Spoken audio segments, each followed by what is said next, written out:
Bivol's the #1 on my hit list, you know. Bivol, he's a great competitor, great champion, but I'm a great champion too. I just want to test myself every single fight. I've seen Canelo in the building. Hey, let me just ask the fans this. Do you guys want to see Canelo versus David Benavidez? Enough said.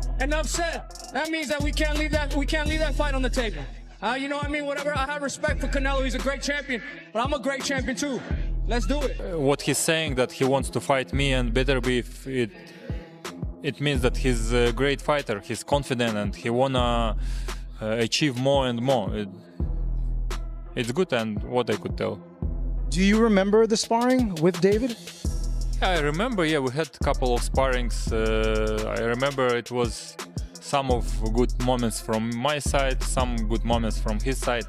But you know, it's sparring. Sparring, it's sparring. Our Mike Coppinger, our very own Mike Coppinger, is reporting that His Excellency Turki Al-Sheikh wants to make David Benavidez not versus Opetaya, not to go down and fight one of the light heavies, but Alexander Usyk for the heavyweight championship in 2027. I don't know how much more Usyk's gonna fight. I agree. But give me 2 more fights, 2 or 3 more fights. Let him be undisputed at cruiserweight. Pick up 2 more belts there. 2 more fights, and then go to heavyweight and fucking Benavidez beats Usyk. After completely breaking down Zero Ramirez, David Ben does now set his sights on even bigger challenges. But everything changed the moment Dmitry Bivol finally responded to the massive call-out, instantly changing the direction of the entire discussion.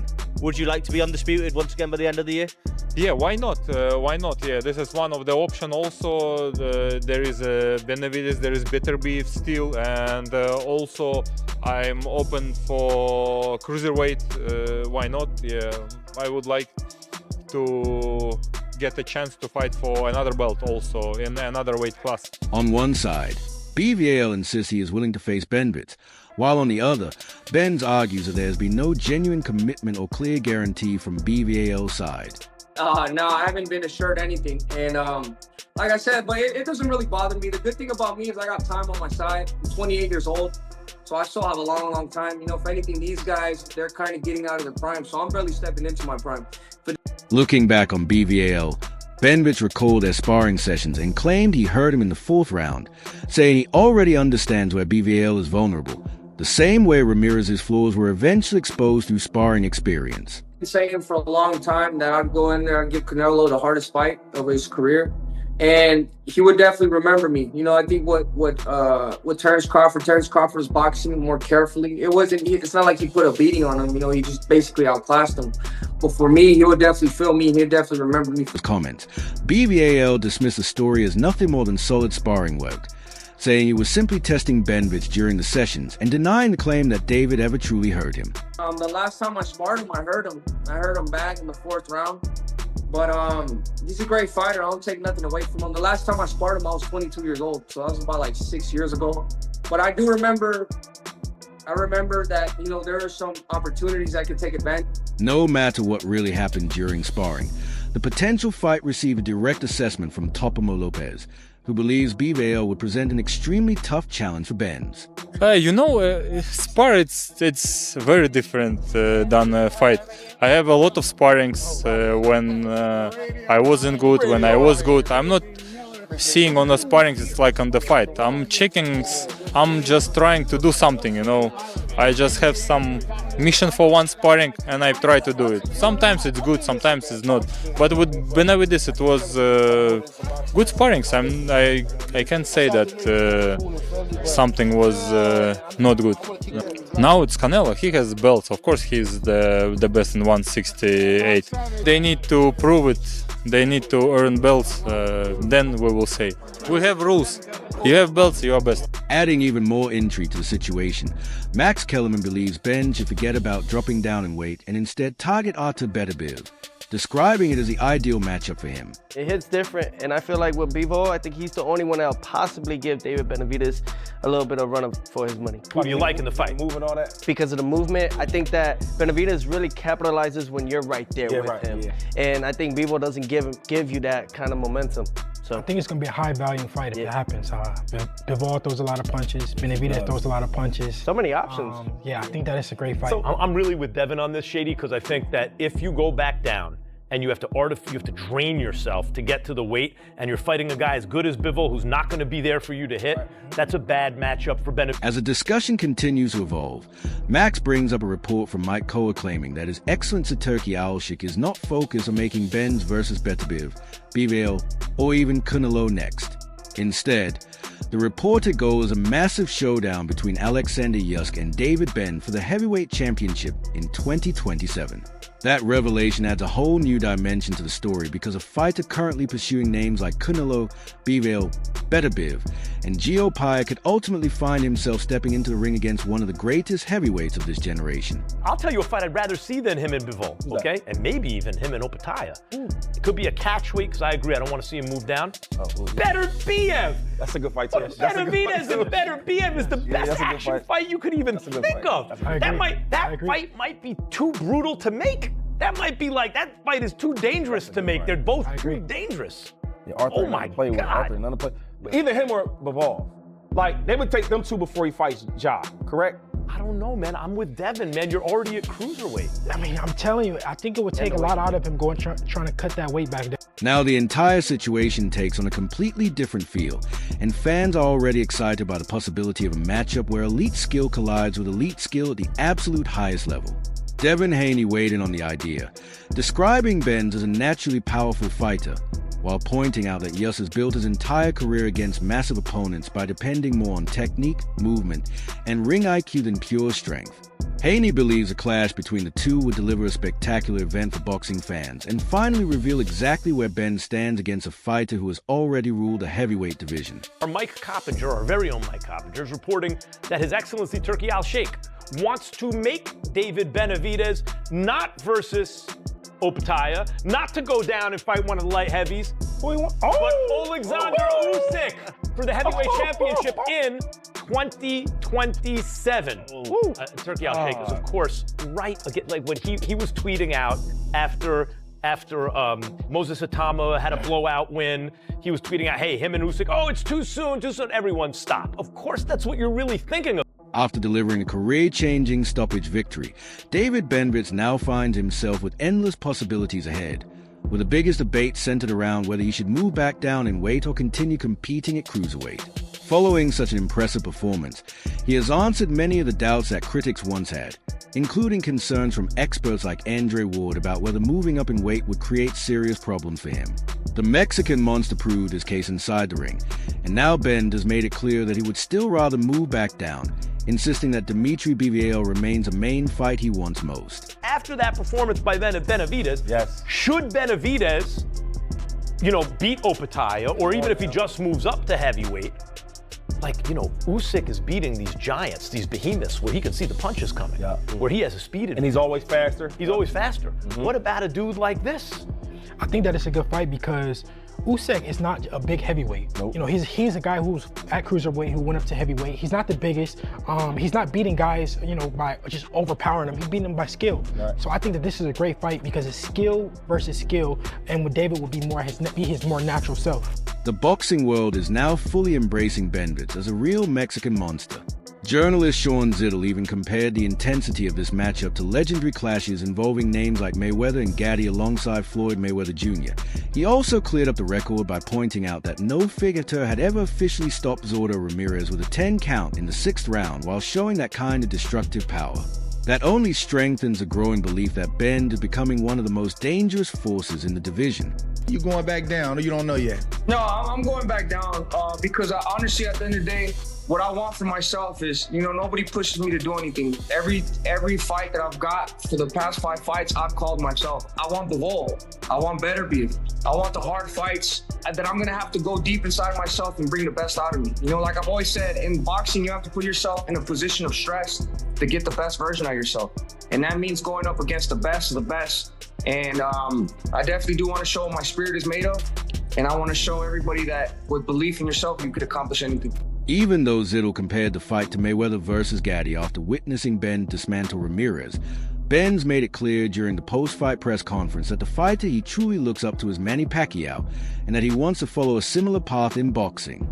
He explained that the motivation and inspiration he receives from Pacquiao continue to drive his ambition to become the new face of the sport. Benavidez also gave complete respect to his idol, showing the next generation the importance of honoring the fighters who opened the door before them. A late stoppage by an accumulation of punches. Nobody on the record that I know of had him knocking out, not stopping TKO, but knocking out Zurdo Ramirez for a 10 count in the 6th round with that kind of, cackling display of power and speed like that. And that is the best performance of David Benavidez' career. And look, Floyd Mayweather, when he beat Arturo Gatti, was a heavy favorite. Arturo Gatti, kind of like Zurdo Ramirez, although obviously a much more beloved and exciting fighter and a bigger name. Then the story takes another dramatic turn with a surprising revelation from Ben's longtime promoter, Samson Lukovic, who explained why the highly anticipated Canelo fight never became reality. Samson revealed that he once received a call from Canelo's trainer, Eddie Reynoso, who reportedly admitted responsibility for the matchup falling apart. According to Lukovic, Reynoso even brought up the idea of sparring between the two fighters, but Samson strongly advised against it because he believed the session could end with Canelo getting knocked out. That revelation adds even more tension and mystery to a fight that boxing fans never got to witness. I want to follow in the footsteps of my idol, Manny Pacquiao. You know, funny enough, me and Manny Pacquiao have the same birthday, so I feel like we have the same fire and the same flame. And, I just want to give these types of exciting fights because when I was a little kid, this is what always excited me. These types of fights, watching these, these crazy knockouts, these crazy stoppages. And I think for me to be able to do this is, I'm able to motivate the younger generation, just like how the old generation would motivate me as a little kid. Right in the center of all the drama stands Canelo, who sparked even more controversy after skipping the Cinco de Mayo main event, leading to loud boos from fans who accuse him of avoiding the spotlight out of fear. Jose Ben Sr. did not stay quiet either, openly criticizing Canelo and claiming he is intentionally keeping his distance because he understands the danger that comes with stepping into the ring against Benz. Those comments only pour more fuel onto a rivalry that already feels intensely personal.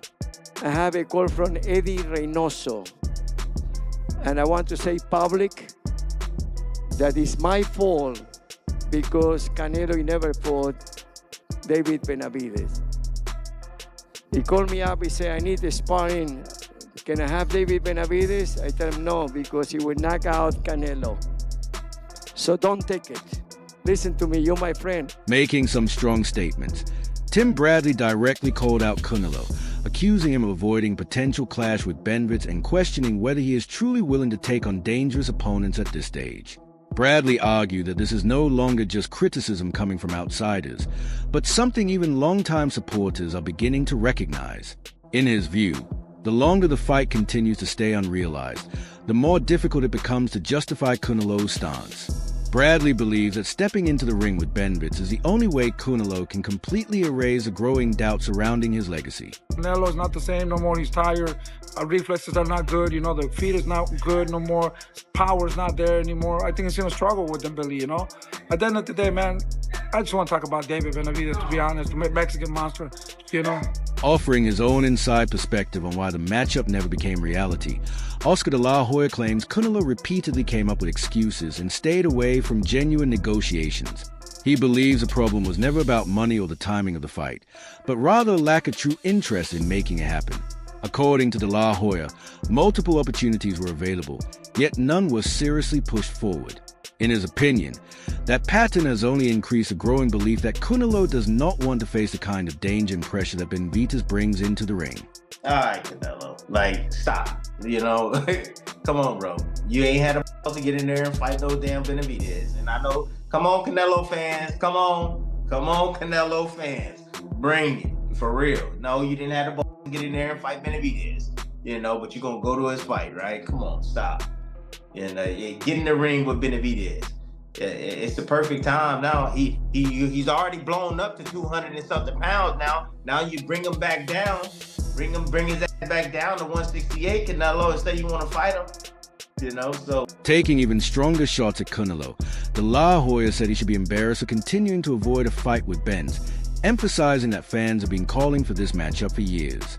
He also pointed out that Zordo Ramirez spent a long time pursuing the same opportunity without getting anywhere, which he believes reveals a clear pattern.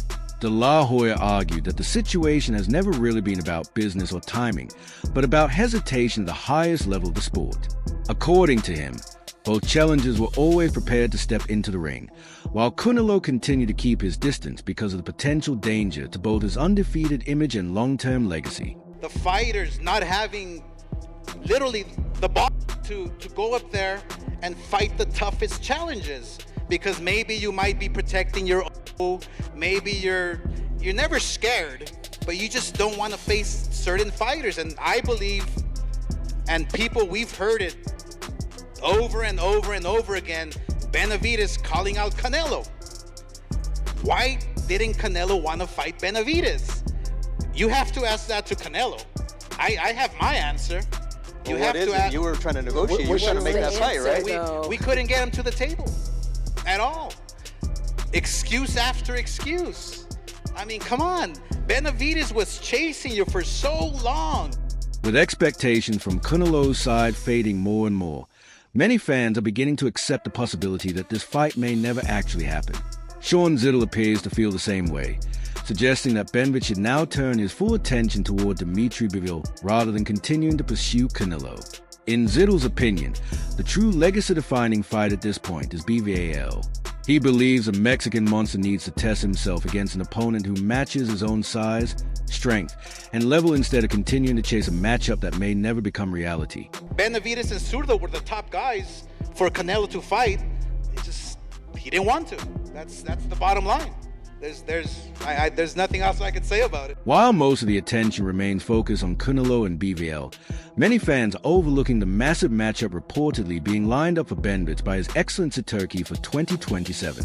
Speaking about the potential showdown, Robert Garcia said this is a type of fight that would not test Benavidez nearly as much as it would test Alexander Usyk. Garcia believes Ben possesses a pressure, physicality, and overall style needed to create problems for Usyk in ways very few fighters ever have.